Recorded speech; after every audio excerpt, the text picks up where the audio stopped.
where literacy evolves with technology and language proficiency. This is the Multiliterate Mind podcast with Dr. Liza Trejo and Marnina Falk Colman. Hello and welcome to the Multiliterate Mind. I am Marnina Falk Colman and I'm joined by my colleague Dr. Liza Trejo. Hi, Marnina. Together, we are exploring how language proficiency, multiliteracy, and human communication are evolving in an AI-driven world. We are so excited to welcome our guest, Dr. Cristina Banfi, today. Welcome to the podcast, Dr. Banfi. We are so excited to have you join us. Hi, Lisa. Hi, Marnina. Lovely to be here. Yes. So before we dive in, let us give our listeners a bit of background about you. All right. Dr. Cristina Banfi is a professor at the University of Buenos Aires in Argentina and has served as Director of Languages and Education for the Ministry of Education in the city of Buenos Aires. She has taught in Argentina, the UK, and the United States, and has contributed to major international research and language policy projects across Latin America. She holds degrees from the University of Cambridge and University College in London in linguistics, and she has written extensively on second language teaching and learning, including books on how languages are learned and taught.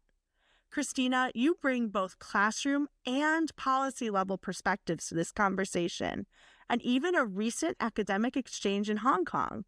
So we're really excited to learn from you today. Thank you, Marnina. It was actually the Chinese University of Hong Kong in Shenzhen, so it was in mainland China, which made it very, very interesting and exciting. Oh, That's awesome. Yes, we hope to hear a little more about that later. Definitely. Well, so we always like to begin by understanding the journey behind the work. So, Cristina, what first drew you to language teaching and eventually to language policy? Well, I think it was partly my personal experience and my educational experience, both combined. I started learning languages when I was little, not my choice, but my parents who made sure that I learned English from an early age, and then French, and then I was in contact with Italian and other languages for family reasons. And when I graduated, I was interested in maths as a career, and I did start with that. But in parallel, I also went into teacher education, and rather, I went into teacher training to become a teacher of English. And then that's what I ended up pursuing. And I kind of brought the two together by doing formal linguistics and studying syntax, because it's the most mathematical side of language, right? But I've always kept my two interests alive. And when it came to work, I was involved in language policy and in language learning and teaching programs and in developing them. So I drew on all those experiences to bring them together and to make the most of the experience and the things that I learned. Okay. Well, so with your work as teacher, researcher, and policymaker, how have those roles shaped the way you think about language education? Well, it's been very interesting to think about language education over time, for example, and how things have changed and how policies have led to changes in what languages are learned, how they are learned, who learns them, and from what age, for example. I benefited from the lowering of the starting age of languages officially, because before my generation, it was only teenagers who would learn languages in secondary schools. But as from the 70s on, there was an interest in developing languages in younger children, and that led to a different kind of proficiency and to different ways of teaching and learning as well, because obviously you don't teach a child the same way you teach a teenager or an adult. And we are in the middle of learning by using technology, by using all the resources we have available, which we never had when I started teaching. One of the things I did when I went to the UK to do postgraduate work was made sure I came back home with lots of videos, actual VCRs, the plastic things. Oh my goodness. Oh, yeah, I brought 300 of those back. Wow. Wow. It was a way of ensuring that I had material that was not book related because I Right. wanted yield samples of language. But of course, that got superseded in no time by the internet, the availability of video material, of YouTube, even of possibilities like gaming. Nowadays, we get kids in classes whose English is fluent because they use English to play video games with kids from the other side of the world. And of course, another thing that changed considerably is the kind of English that is learned and taught. We were, you may have realized, being influenced by British English in the materials that we use Totally. and the English that we learned. Nowadays, kids learn international English. They learn to communicate with other kids who don't speak English as a first language. And so the purposes are very different. That's so fascinating. I love how you said that you learned from video games. I have cousins from other countries who have learned English for the purpose of watching a TV show or communicating on video games. And it's funny because that does also translate to the type of English they're learning and what they're learning to say. What I think is so interesting that you talk about how it's changed over time. I also am really interested in the fact that you have this vantage point of having taught in different countries as well. So I'm wondering, what have you noticed in terms of, especially this idea of language proficiency and communication? How has that been understood or presented in different contexts where you've worked, kind of in different countries and different settings? Well, there's definitely different approaches and different needs and different cultural traditions, right? So, for example, I had students in Britain who were doing languages at university, and they were typically doing two languages. So French would be their main language, Spanish would be their second language, second foreign language. And they were expected to learn through grammar books and then go out and take a year out and go and do an immersion experience in the country where the language was spoken. Wow. Kind of like Erasmus. Erasmus or any other gap year program that they could manage. But it was very much experiential and it was very much finding a way to be immersed in the language. Typically here, because we're far away and perhaps the resources are not the same, we don't have the same possibility to tell students to go off and find the language and immerse themselves in the language. So we tend to do a lot of in-class teaching. But as I say, a lot of this has changed with the possibilities of exchanges online and internet possibilities and above all, the exposure that students get. You were talking about the TV programs and the fact that kids will watch, certain TV series on and over and over, and so learn the catchphrases and their spoken English has become much more fluent. It used to be the case that good students would develop, through exercise, through grammar learning, through writing, would develop their written skills more than their spoken skills, and the spoken skills would lag behind. But now, with all this exposure, their spoken language is above their written skills, and so we need to work differently on that.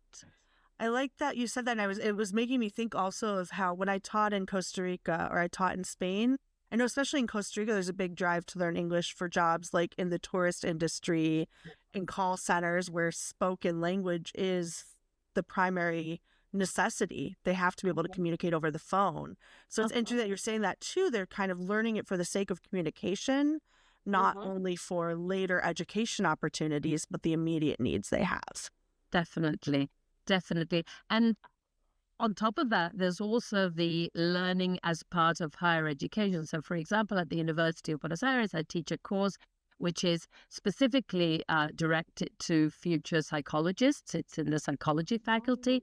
And so we work on developing reading skills for psychologists. And so it's much more related to academic skills and the reading academic material and becoming familiar with academic material, taking into account the fact that it's likely that they're also going to be using online translators because we can't pretend they don't exist, and we can't pretend students won't use them or people won't use them.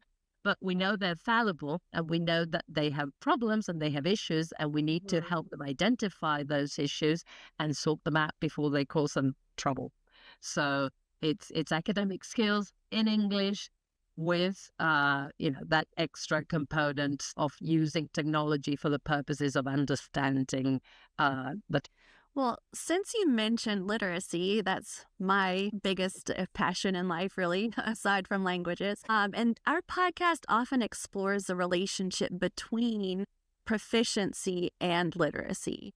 So, in your view, what role does literacy play in second language development? So, what's that interplay between literacy and second language development? Well, in relation to also what we mentioned just now about my recent visit, it's interesting that we have the same writing system, right? We have the same alphabetical writing system, which is very different from what happens, say, for example, with Chinese, where the students are developing the writing of Chinese language, and then they have to learn the writing of an alphabetical language. So there's a lot of transferable skill developed when it comes to using what students have learned in their mother tongue when it's Spanish, when they're learning English, right? And there's a lot that we can also do in terms of helping them transfer back from their second language to their first language as well. We're working, for example, quite intensively on the notion of genres and genre awareness in English, and sometimes they carry that back to Spanish. So, the idea that maybe letters are an interesting genre that exists mostly in the foreign language classroom. But let's say a poster, right? Yes, it's quite peculiar. But let's say a poster. It's a poster for a concert, and what sort of information do you expect to find there? There's the date of the concert, there's the singer or the band or whatever, there's maybe a place where the concert will take place. All these are transferable skills the students can learn to identify this sort of information. And these expectations that students bring to the text will serve them in either language, right? So we need to work more collaboratively, foreign language and first language. We have talked a lot about additional language. We tend to use the term additional language here in Buenos Aires and in Argentina, because what is foreign to one kid may be a heritage language to another kid. And so additional is additional to the mother tongue. There's a tongue that the students have acquired at home naturally and spontaneously. And then there's additional languages that they come into contact through the school system or through whatever other means, right? So we find it's a better umbrella term to include some of these other terms. And I also like that because it doesn't just pigeonhole them into just learning a second language. It allows them to be a third or a fourth. Absolutely. And there are many kids in our school system that do learn third and fourth languages, and that may be learning another language outside of school for other reasons. It may be the language that their grandparents speak in the country where the grandparents live, or it may be they have a neighbor who is deaf and they learn some sign language going up or down on the lift, right? So there's a whole host of an ecosystem of languages going on that we need to consider when it comes to languages. I like how you phrase that, a whole ecosystem of languages. That's beautiful. So another concept that we've been exploring is the idea of multiliteracies. So when you hear the term multiliteracies, what does that mean to you? I remember I gave a workshop on multiliteracies about 20 years ago in Tierra del Fuego, which is down south in Argentina. And I remember I took things out of my handbag, and I had a telephone, and I had a digital diary, and I had a pen drive, and I had there was a computer there as well. I said, well, these things are going to become integrated, and we're going to need to learn to manage, communicate using many of these tools in an integrated form. And it will include images, it will include spoken text, it will include written text, it will include emojis, it will include all sorts of different forms of decoding of meaning that is encoded in some form of text or non-textual material. And of course, there's different levels of understanding of these different forms of meaning encoding, right? And we know about teenagers telling older people in their families, don't use that emoji because you're going to get into trouble, and it means this or it means that. And of course, there's the memes, and there's the, all these interactions, and when you respond to a message by replying to the message or without, and how the different communications get mixed up in groups. And we're all doing this on a daily basis, putting our foot in it sometimes, getting it right some other times, learning as we go along. And we need to, at the same time, guide kids and teenagers and help them reflect, sometimes in media that we're not even familiar with. I remember during the pandemic, I would see my son, he's now 18, but so he was like 13, 14, and he'd be watching on Discord something and talking to his friend. And I said at one point, okay, let's sit down, explain to me how this works, because I don't understand what you're doing. Are you writing? Are you talking? What's the point of it? Are you watching? How do you choose? You go into rooms, you come out of rooms, what? Right? It's kind of a mystery for us. You have to learn that language, quote unquote. Yes. Those codes, those ways of communicating that are specific to those communities. And of course, we can't function in all of them, and we're not meant to. I mean, kids abandoned Facebook and left it for older people, and then went into Instagram, and then left Instagram, and whatever. And this will continue to happen because every speech community, every group wants their own space, and sometimes their own space means leaving other people out. And they do that through language. They do that through the language they choose to use. Even my daughter is 4 years older than my son. And sometimes he'll say something and we'll both look at each other and go, what's that? What did he say? We just didn't understand it, right? So human nature. Yeah, well, I love the way that you explained multiliteracy. That was a beautiful explanation and lots of real-world examples. And I guess I'm just wondering for our listeners, can you help tie back how that could matter in the world language or the English classroom? How can that help, how can that help teachers understand, what's happening today for students? Because that's really part of the heart of what we're trying to understand and help teachers and any listeners understand is how can that help teachers in the classroom?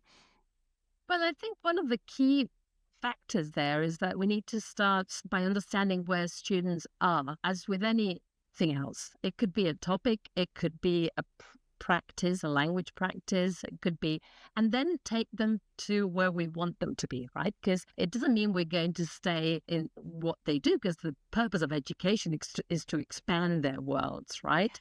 But absolutely, if we don't connect with what they do and how they function, then it loses meaning to them.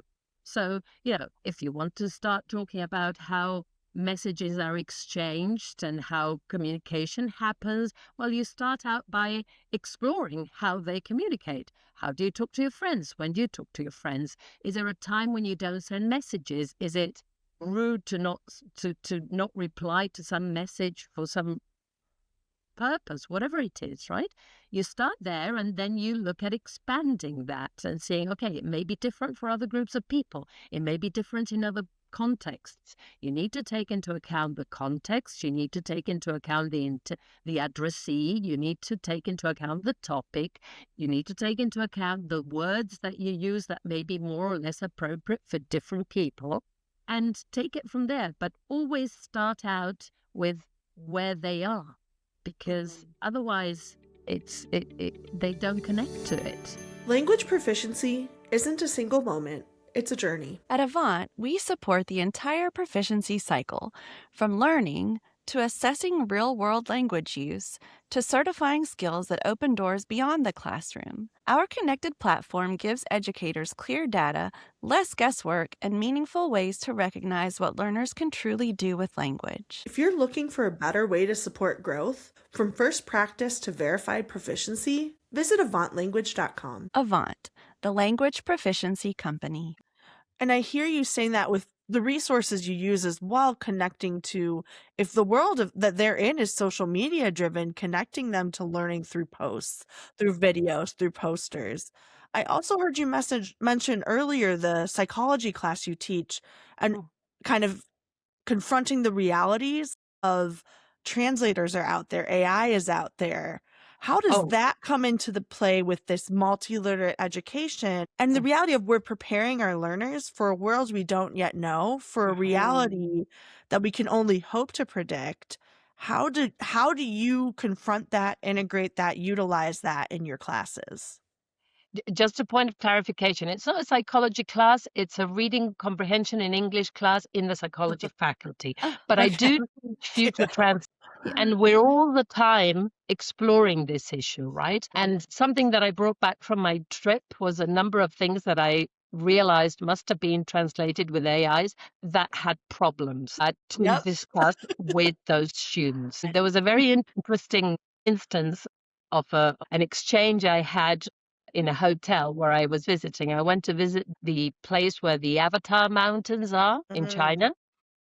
And in that location, they have a particular type of tea, which is a bit white and it's quite bitter.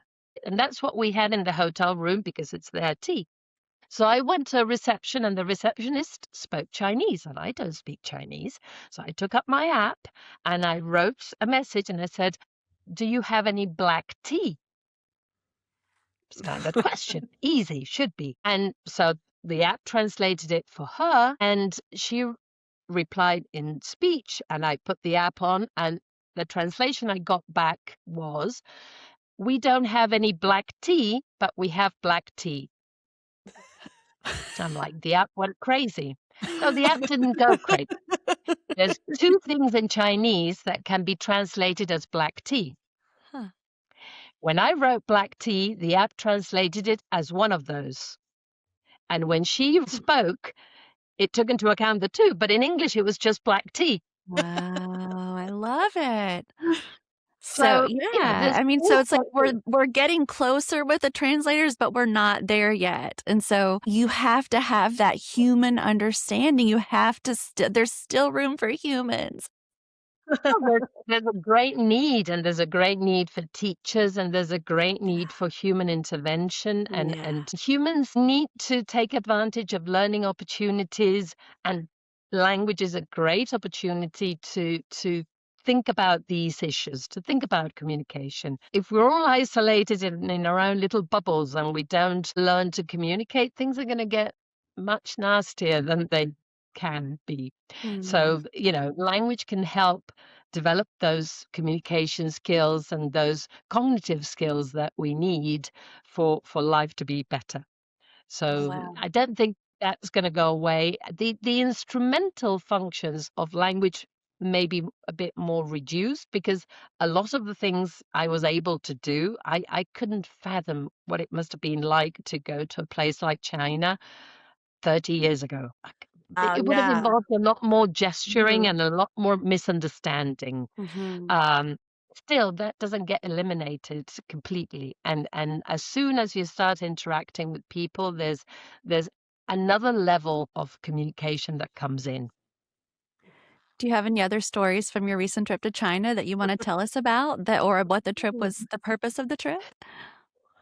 I have loads. I mean, I was, as I said, based at the Chinese Hong Kong University in Shenzhen, which is a university that didn't exist 20 years ago and is now a huge campus and has loads of students and has a lot of prestige. And I participated in a very interesting conference that they were running for second-year students that have to take a general education course, which is academic English. By the way, all the courses taught at the university are in English. So the students Mm. take all their classes in English. Oh, But this wow. was academic presentation. They had to research and presentation. And so the final product of the course was that they had to produce they had to do research and they had to produce a presentation. And some of the people who took the course were selected to participate in this conference because it's very important for them to have for their CVs. And then on top of that, during the conference itself, they were graded by their faculty, and there were people who received first prize, second prize, third prize. Very, very competitive approach to academic presentation. But it was outstanding how the students presented on time, properly, in an organized manner. It was really interesting to watch, and it was a whole range of topics because there were students from the School of Medicine, from Humanities and Social Sciences. Wow. So it was super interesting to learn everything they were working on. That's so interesting that you also said all the content is in English there. Kind of Yeah. makes me think of this idea of English as kind of a more global language or a unifying Mhm. across countries. And I know you've seen that in your Well, travel, in your teaching in different settings. Can you speak to that a bit? What that means of seeing it more globally rather than just a British or an American language? they use an approach that's called English as a medium of instruction, which takes other names in Oh. other Mm-hmm. contexts. So this is EMI, but there's also CLIL, content and language integrated learning, or content-based language um, language teaching. Well, I can't remember. There's another there's loads of acronyms. Anyway, the Education's good at idea is that. that in different contexts and in different ways, using the content of different subject areas can be used so that the language you're teaching is the medium of instruction to teach other subjects.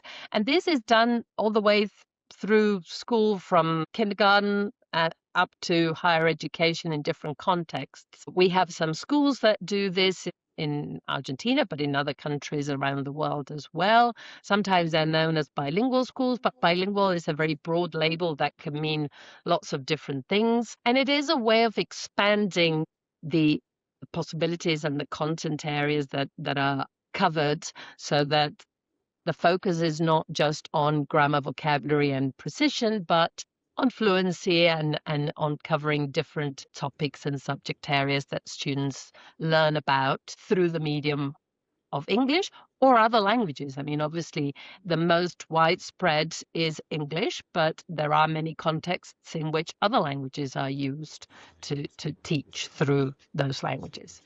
Thank you for sharing that experience. That was one reason why we were interested in talking with you, because we know that you have a perspective, a non-US centric perspective. And we're interested in bringing that perspective to the world because this is a global podcast and we want to understand teaching and learning of languages from a global perspective. And we want to share that with the world. We have some similar type programs in the US. We typically call it dual language immersion or bilingual programs, sometimes starting at pre-K or kinder and going all the way through. And that's where I feel like this nexus of proficiency, literacy, multiliteracies is so important, because when students are having to learn to read, write, and speak in order to understand content in another language, if you're not looking at it from a proficiency lens, where do they need to get to in their proficiency levels? And what does that mean in terms of literacy in multiple languages? Then it's especially challenging to teach them how to read and write, especially at the early years in that second, third, fourth, or fifth, those additional languages, as you said.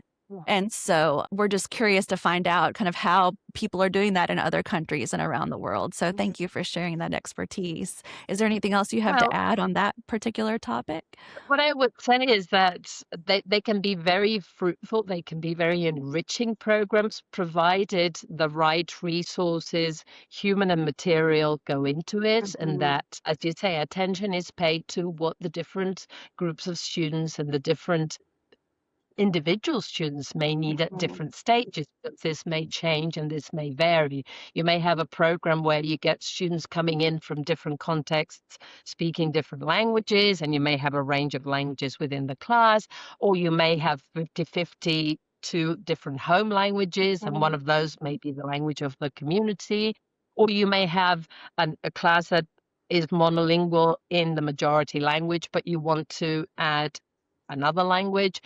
And all those different combinations call for different approaches, call for teachers who are trained to understand and to explore and who are prepared to think about these different contexts creatively, because it may be very, very different. And there are resources out there, but sometimes you just need to create something that's entirely new and that, hasn't been used before. One of the schools I was telling some of the people in China about is a school I worked on helping create here in Argentina, which is a dual immersion school that teaches Chinese and Spanish in Buenos Aires. Oh, cool. That's been going for about, I think, 12 years or a little longer. And what they do is they have 50% of the student population speak Spanish at home, 50% speak English at home. And they start in kindergarten and they go pre-K, and they go all the way to the end of primary school, which is year 7. And they have twice as many teachers, because they have teachers who teach in Chinese and teachers who teach in Spanish. And the kids get all the subjects, including maths and music and PE and everything, in both languages, not by repeating what is done in one and in the other, but by organizing it so that the two languages are integrated and that the content is one language supports the other, alternating the two languages. So it's hard work. It requires a lot of dedication. It requires teachers and heads and people who understand how it works and who are willing to think outside the box to create something that is new. That the results are amazing. I agree. It's so magical. Like when you step into a dual language immersion classroom and you see the students just fluently, or their version of fluently, speaking another language that's not the country that they live in. It is absolutely amazing. Well, it involves real motivation as well, because they do have a classmate next to them whose Spanish is not that good and their Chinese is, and so the negotiation, the meaning negotiation that goes on is what motivates learning. And Agreed. Learning without motivation doesn't really happen much. Agreed. And I love that you talked about establishing this kind of as a newer concept, this idea of a two-way immersion that you helped establish in Argentina. I wonder, what differences have you noticed in the different settings where you've taught, where this idea of learning global languages, of immersion, of multiliteracy, how do you notice it differently or presenting differently across the different contexts where you've worked?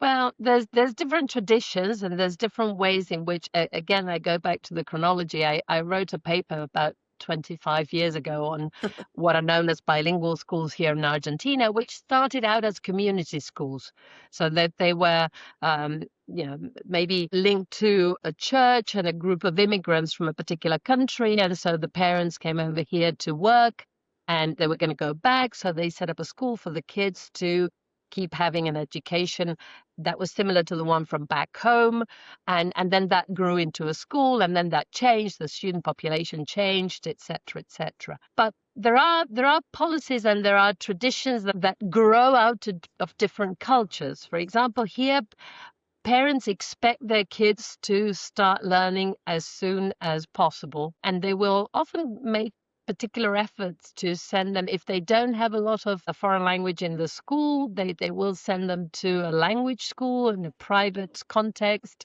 to ensure that they have that early start, because they perceive it as something that will give them an advantage in the future in work, in study, or whatever. Usually in the English-speaking world, I'm going to generalize, but in cases where people speak English as a first language, there's less pressure in that sense, because there's an assumption that people speak English everywhere you go. So, You're not wrong. Not Unfortunately, you're not wrong. I have You're working to American change that, though. I know. But I have a very dear American friend. We met many years ago studying French in Paris, and she used to tell the joke of if you speak 3 languages, you're trilingual. If you speak 2 languages, you're bilingual. If you speak 1 language, you're You're American. American. But she was studying French and she spoke other languages. And Yes. she lives in Sweden now, so she speaks other languages too. Yes. But I mean, it's understandable that if everywhere you go, people speak the language you speak, that you feel that there's less need to learn other languages. Here, people will be required to speak English even to get a job as a receptionist, Yeah. right? So it may not be directly connected with the position, but if you have English, if you have a foreign language, it will be a plus when it comes to getting that job. So, you know, parents who want to give their kids all the advantages they can, particularly parents who didn't have that possibility themselves, will ensure that the kids do have that chance through making every effort they can, as I say, private lessons or whatever it is. Sometimes trips to go to an English-speaking country to take a class if they can afford it. Yeah. That makes perfect sense. And I wanted to clarify something just to make sure I understood, Marnina. You weren't saying that two-way immersion is a new thing, I think, because certainly it's not a new thing in the United States. But She was talking about the new school she created in Argentina. gotcha. I just wanted to make But sure. she- Okay. And then That school is very particular because it combines Spanish and Chinese, and it's the yeah. only one in the world that does that. Gotcha. But there are other schools following that model in the States, of course. And we learned a lot from other contexts where these schools exist, of course. Okay. Well, and I just wanted to circle back to this whole idea, and you've kind of touched on it without actually saying it, but this idea of English as a global language, and you've touched on it, but do you notice differences in how English is positioned socially or educationally across these contexts that you've seen in these multiple countries, continents where you've taught, and so you talked about how it's seen in Argentina and how what a big push there is. You've talked about how, from your generalized understanding of the U.S., how it's seen to learn another language, but this idea of English as a global language, Well, for example, I mean, again, the different traditions. We have mostly English language teaching in schools, but we also have the teaching of French, Italian, Portuguese, and German in smaller proportions. In my experience, for example, in the rest of Latin America, when it comes to language learning policy from governments, it tends to be exclusively English because the resources are focused on English as an important language in connection with economic growth, in connection with work possibilities, etc., etc. So most of the countries in the region, when they come up with a policy for the country, it tends to be the teaching of English. There's quite a bit of variation. I remember being amazed at what happened in Greece with English. Many years ago, I used to work for an exam board in the UK, and they had an exam that was specifically developed for Greece.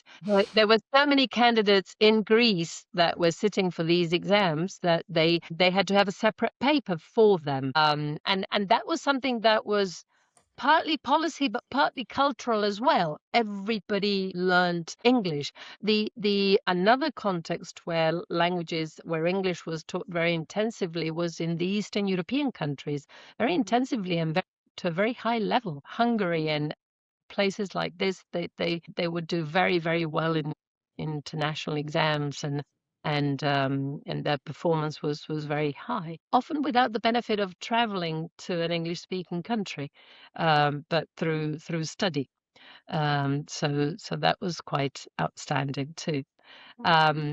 In Southeast Asia, what I've noticed is a great influence again of English as a language that is seen as the language that helps manage the communication across countries and different sectors. English seems to still be the dominant global language that is taught all over the world. Then there's other global languages for historical reasons, languages like French, giving students access to literature, to works of art.